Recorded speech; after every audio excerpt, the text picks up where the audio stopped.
নমস্কাৰ বন্ধু বান্ধৱীসকল, অন্য এটা ভিডিঅ'লৈ স্বাগতম জনাইছোঁ। আজি ৰাতিপুৱা চাহ কাপৰ পৰাই আৰম্ভ কৰিলোঁ। এয়া চাহ খাই লৈ এয়া বৌয়ে আটলাছ কাটিলে ভাইটিৰ বাগানৰ পৰা অনা। এয়া খালোঁ, বিৰাট সুন্দৰ লাগিলে। আজি ওলাইছোঁ মাছ ধৰিবলৈ পিছফালে ফিছাৰীত। এয়া আমি জোকাৰি দিছোঁ, দেউতাহঁতে জাল পাতিছে।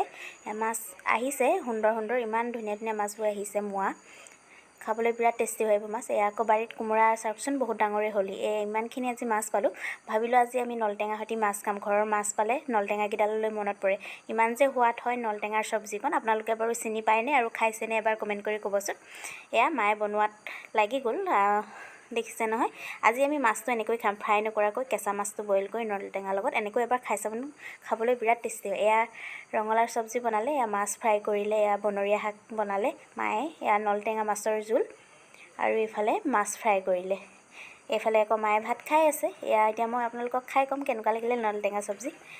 আপোনালোকে খাবচোন, বিৰাট টেষ্টি হয় এনেকৈ। খাই যে ইমান